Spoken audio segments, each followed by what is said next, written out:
Assalamualaikum warahmatullahi wabarakatuh. Selamat sore, saya Dani Apriliadi dari kelas PBI Prodi PBSI ingin menjelaskan tentang sejarah monumen nasional, yaitu disingkat dengan Monas, langsung kita sebut ya. Yaitu yang pertama adalah sejarah pembangunan Monas. Monumen ini terletak persis di pusat kota Jakarta. Tugu Monas merupakan tugu kebangsaan bangsa Indonesia. Selain itu, Monas juga menjadi salah satu pusat tempat wisata dan pusat pendidikan yang menarik bagi warga Indonesia, baik yang di Jakarta maupun di luar Jakarta. Tujuan pembangunan Tugu Monas adalah mengenang dan mengabadikan kebesaran perjuangan bangsa Indonesia, dikenal dengan Revolusi 17 Agustus 1945, dan juga sebagai wahana untuk membangkitkan semangat patriotisme generasi sekarang dan akan datang. Monas mulai dibangun pada bulan Agustus tahun 1959. Keseluruhan bangunan Monas dirancang oleh para arsitek Indonesia, yaitu Sudarsono, Frederik Silaban, dan Insinyur Roseno pada tanggal 17 Agustus 1961. Monas diresmikan oleh Presiden Soekarno dan mulai dibuka untuk umum sejak tanggal 12 Juli 1975. Tugu Monas mempunyai khas tersendiri sebab arsitektur dan dimensinya melambangkan kias kekhususan Indonesia. Bentuk paling menonjol adalah tugu yang menjulang tinggi dan pelataran cawan yang luas mendatar. Di atas tugu terdapat api yang menyala seakan tak kunjung padam, melambangkan keteladanan semangat bangsa Indonesia yang tidak pernah surut perjuangan sepanjang masa. Bentuk dan tata letak Monas yang sangat menarik memungkinkan pengunjung dapat menikmati pemandangan indah dan sejuk yang memesona, berupa taman di mana terdapat pohon dari berbagai provinsi di Indonesia. Kolam air mancur tepat di lorong pintu masuk membuat taman menjadi lebih sejuk, ditambah dengan pesona air mancur yang bergoyang. Di dekat pintu masuk menuju pelataran Monas itu juga nampak megah berdiri patung Pangeran Diponegoro yang sedang menunggang kuda. Patung yang terbuat dari perunggu seberat 8 ton itu dikerjakan oleh pemahat Italia yang bernama Profesor Corberlato sebagai sumbangan oleh Konsulat Jenderal Honoris Dr. Mario di Indonesia. Gagasan pembangunan Monas, yaitu gagasan awal pengembangan Monas muncul setelah 9 tahun kemerdekaan diproklamirkan beberapa hari setelah peringatan HUT ke-9 Republik Indonesia. Dibentuk Panitia Tugu Nasional yang bertugas mengusahakan berdirinya Tugu Monas. Panitia dipimpin yang bernama Sarwoko Martokusumo, Suhut selaku penulis, Sumali Prawisurjirjo selaku bendahara, dan dibantu oleh 4 orang masing-masing yang bernama Supeno, Kakak Wiloto, E.F. Wenas, dan Sudiro.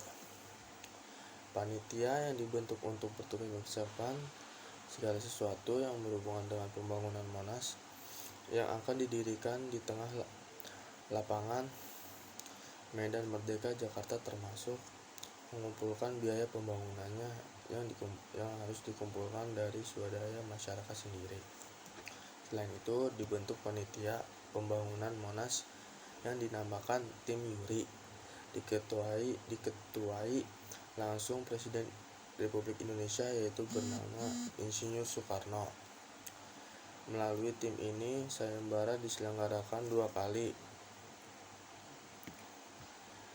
Sayembara pertama digelar pada 17 Februari 1955 dan sayembara kedua digelar 10 Mei 1960 dengan harapan dapat menghasilkan karya budaya dan yang setinggi-tingginya dan menggambarkan kalbu serta melambangkan keluhuran budaya Indonesia.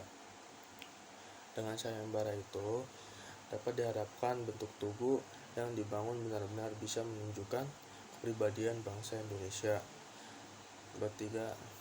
Bertiga dimensi, tidak rata, tugu yang menunjang tinggi ke tempat langit, dibuat dari beton dan dimensi serta batu walam yang tahan gempa, tahan kritikan zaman sedikitnya 1000 tahun, serta dapat menghasilkan karya budaya yang menimbulkan semangat kepahlawanan.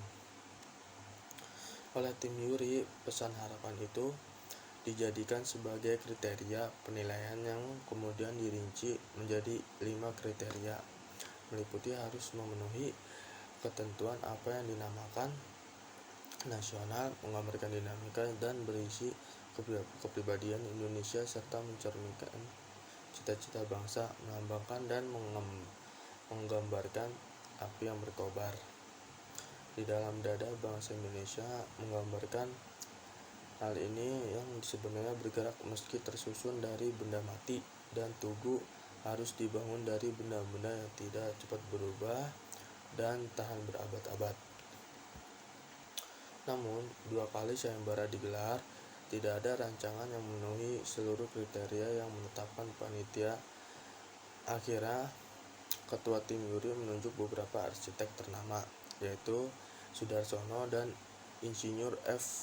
Silaban atau yang sering disebut Frederick Silaban, untuk menggambar rencana Tugu Monas.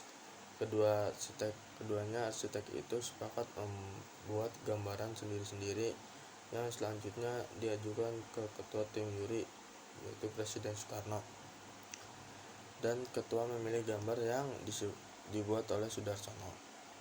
Dalam rancangannya, Sudarsono mengemukakan landasan pemikiran yang mengkondisikan keinginan panitia. Landasan pemikiran itu meliputi kriteria nasional. Sudarsono mengambil beberapa unsur saat proklamasi kemerdekaan Republik Indonesia yang mewujudkan revolusi nasional sedapat mungkin, yaitu angka 17, 8, dan 45 sebagai angka keramat hari proklamasi. Bentuk tugu yang menjulang tinggi mengandung falsafalah lingga dan yoni yang menyerupai alu sebagai lingga, dan bentuk wadah berupa ruangan menyerupai lumpang sebagai yoni. Alu dan lumpang adalah 2 alat penting yang dimiliki setiap keluarga di Indonesia, khususnya rakyat zaman dahulu, yang menggambarkan kehidupan abadi adalah unsur positif atau lingga, dan unsur negatif yaitu yoni. Seperti adanya siang dan malam, laki-laki dan perempuan, baik dan buruk kehidupan, merupakan keabadian dunia. Bentuk seluruh garis-garis arsitek tugu ini mewujudkan garis-garis yang bergerak tidak monoton, merata, naik melengkung, melompat, merata tinggi, dan naik menjulang tinggi, akhirnya menggelombang di atas bentuk lidah api yang menyala.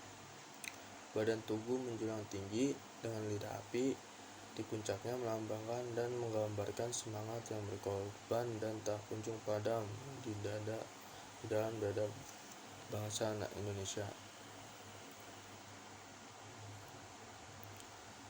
Cukup segitu saja yang dapat saya ceritakan tentang Tugu Monumen Nasional atau disingkat Monas, yang menjadi salah satu objek ciri khas bangsa Indonesia atau negara Indonesia. Kurang lebihnya mohon maaf. Assalamualaikum warahmatullahi wabarakatuh.